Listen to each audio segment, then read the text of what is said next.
প্রিয় ভাইরা, গুরুত্বপূর্ণ একটা প্রশ্ন। ইসলামী ব্যাংক বলতে বাংলাদেশে এখন অনেকগুলো ইসলামী ব্যাংক আছে। এই ইসলামী ব্যাংকগুলোতে টাকা রেখে আমরা তার লভ্যাংশ ভোগ করতে পারবো কিনা, এ বিষয়ে ওলামায়ে কেরামের একাধিক মত আছে। কিছু ওলামায়ে কেরামের গবেষণা অন্তে তারা বলেন যে ইসলামী ব্যাংকগুলো আমাদের দেশের পরিসরে কেন্দ্রীয় ব্যাংকের অধীনে থাকতে হয়, দেশের প্রচলিত নিয়মকানুন মেনে চলতে হয়, যার কারণে এবং অনেক ক্ষেত্রে সদিচ্ছার অভাব বা ঘাটতি থাকার কারণে পরিপূর্ণ ইসলামিক না। যেহেতু পরিপূর্ণ ইসলামিক না, অতএব সেখানে টাকা রেখে সেটার লভ্যাংশ খাওয়া জায়েজ হবে না। এটা হলো কিছু আলেমদের মত।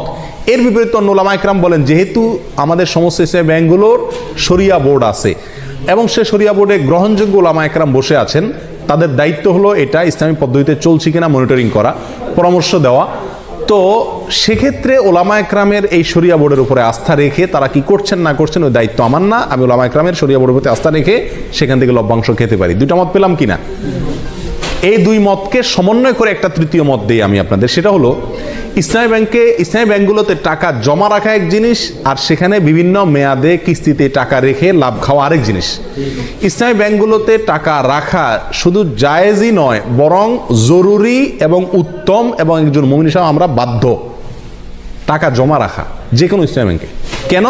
কারণ সুদী ব্যাংকে আমি টাকা জমা রাখলে কেমন যেন তাদেরকে সুদী কারবারে কি করলাম, সহায়তা করলাম। আমার এই টাকাটা পেয়ে তারা সুদে সহায়তা করবে। ইসলামী ব্যাংকগুলো আর কিছু করুক আর না করুক, একটা কাজ তো তারা করবে, সেটা কি?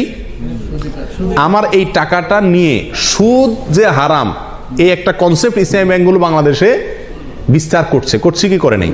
অন্য ব্যাংকগুলোতেও বলে কয়ে ঘুষ দিয়ে ঘোষণা দিয়ে কি দেয়, সুদ দেয়।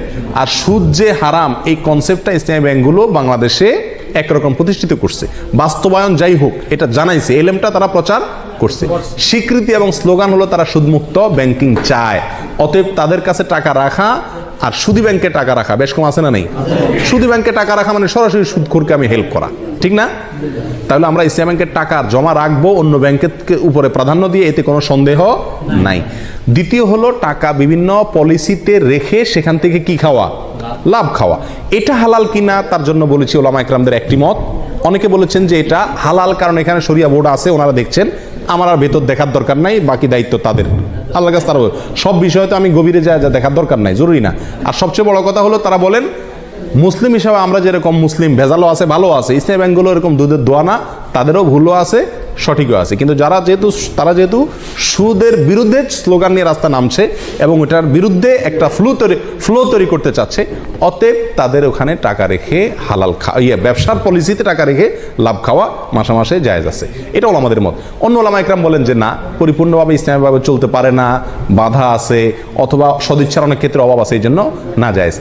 এক্ষেত্রে আমি বলবো তৃতীয় মতটি, সেটা হলো যদি আপনার বিকল্প কোনো পথ খোলা থাকে, তাহলে আপনি এই ব্যাংকে টাকা রেখে লাভ খাওয়ার চাইতে সরাসরি ব্যবসা করুন, সেটা সবচেয়ে নিরাপদ এবং ভালো, সন্দেহ থেকে দূরে থাকলেন। আর যদি অন্য কোনো সমস্ত উপায়গুলো বন্ধ হয়ে যায়, তাহলে ইনশাআল্লাহ বিদিনিল্লাহ এটা পরিপূর্ণ হারাম হবে না। আল্লাহু আলাম।